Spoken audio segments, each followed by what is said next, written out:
Welcome to the Ivan Herrera Show. In this episode, I am revealing 4 players that you need to target in your upcoming fantasy football drafts. If you are tuning in for the first time, my name is Ivan Herrera, and in this channel, we focus on giving you advice to help you prepare for your upcoming fantasy football season. And for starters, we're going to kick things off in Las Vegas with a player that you need to be targeting, and that is going to be running back Zamir White out of the Las Vegas Raiders. The main reason why I am so excited about Zamir White is simply because of how good he looked when he filled in for running back Josh Jacobs last year. And what happened last season was the fact that he averaged 24.3 opportunities per game. He also averaged 114.3 yards in those games. And Antonio Pierce last season, when asked about how many touches he wanted to give Josh Jacobs, he said, quote unquote, the magic number of touches we want to give him is 20 plus touches in each outing, which bodes well for Zamir White this upcoming season, being that the offense there in Las Vegas has not added much threats at the running back position to make you feel that they're going to deter any touches away from him, being that they signed Alexander Madison as well as drafted a 6th-round rookie in this previous draft. And to take it one step further, Las Vegas Raiders offensive coordinator Luke Getsky earlier on in June had said how much he was impressed with not only White's speed, but how much size he has put on to couple with that athleticism, and he believes that all that will quote unquote help him take off when training camp starts. And it only gets better with Zamir White because of where he's currently going in drafts. Currently, Zamir White is going 84th overall in your drafts, and this is with guys like Tony Pollard, Raheem Mostert, as well as Javonte Williams, who in my opinion have so much more risk. And for me, Zamir White at this point of the draft provides so much value, especially if you're looking to leverage your first part of your draft to really level up at the wide receiver position. So if you are considering going with a 0 RB approach, Zamir White for me would be one of those key RB1s to get with the specific strategy. Now, this next player that I'm going to be sharing is someone that I believe we've been basically tired of really hearing about being a breakout star, and that's going to be tight end Kyle Pitts out of the Atlanta Falcons. I get it. The Kyle Pitts fatigue is real. He has not lived up to the hype, especially after having that promising rookie season where he eclipsed 1,000 receiving yards, and everyone thought, okay, this is clearly the guy that the Falcons were really excited about drafting, but it just hasn't panned out. And a lot of that has to go because of the terrible quarterback play that he has experienced there in Atlanta.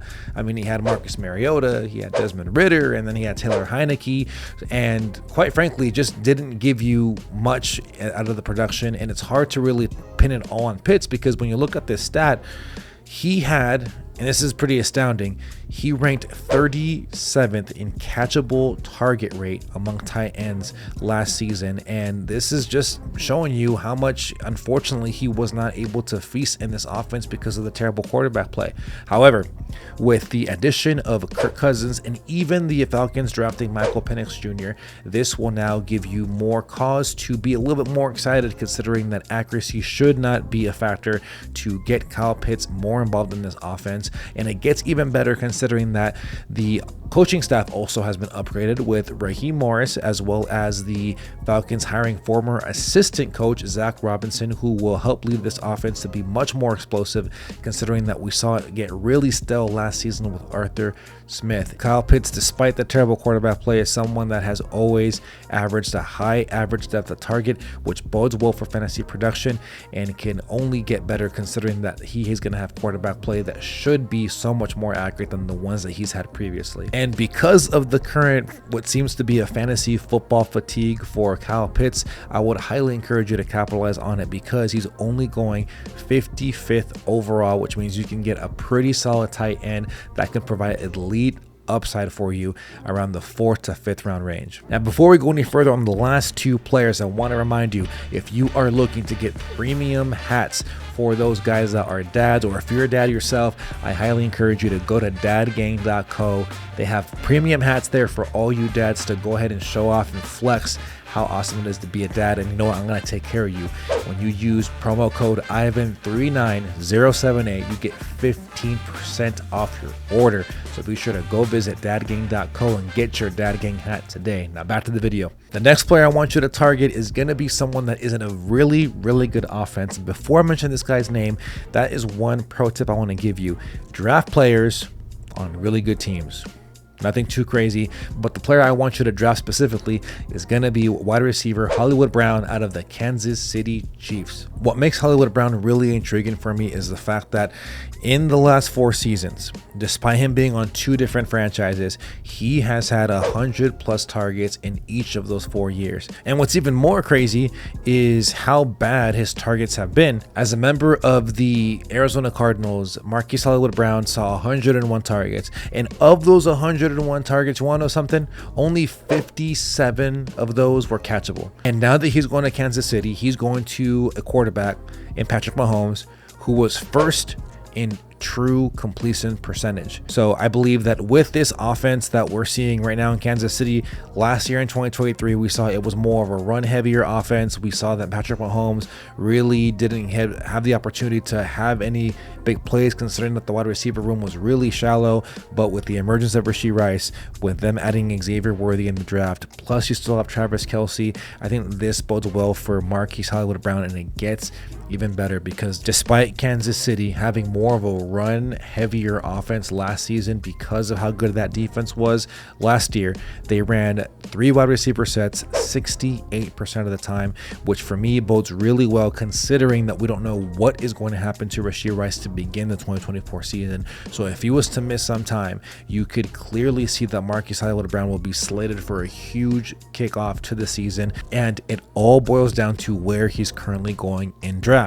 Currently, his ADP has him going 77th overall in the middle rounds, which I think is phenomenal because he provides huge upside in a really safe part of the draft. And the great thing about where he's going in drafts is that you can essentially already invest in key positions early and then just add Marquise Hollywood Brown as a piece later on in your draft, but he can be a piece that could provide a huge upside because of the production that he's going to see in this Kansas City offense. And the 4th player that I have on this list is going to be quarterback Kyler Murray out of the Arizona Cardinals. And this is going to be very simple. What makes a quarterback successful in fantasy football is the running ability. And I know that last season we saw guys like Jared Goff, Brock Purdy, Jordan Love finished as top 10 fantasy options in fantasy. However, a lot of it was because of how unsustainable their efficient rates were. So for example, Jared Goff was among the top 10 in quarterbacks, but he also played every single game last year and was in a high-powered offense. And he provides no rushing ability, which kills the upside for any quarterback. And a part of why Brock Purdy was also successful last year was because of him hitting some unsustainable metrics that really boosted up his fantasy production.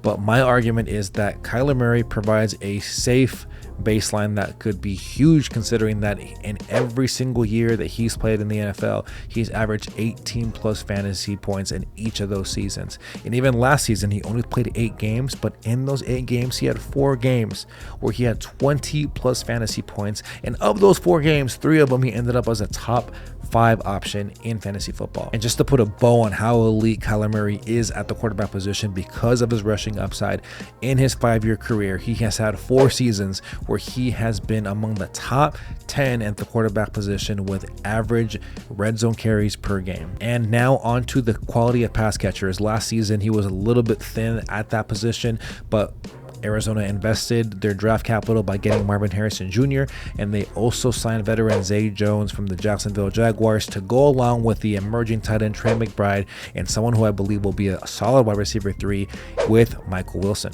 And for me, Kyler Murray's ADP makes him that much more valuable, considering that he's going 82nd overall. And again, we went over how he has the elite rushing upside to be a cheat code for your upcoming fantasy football season.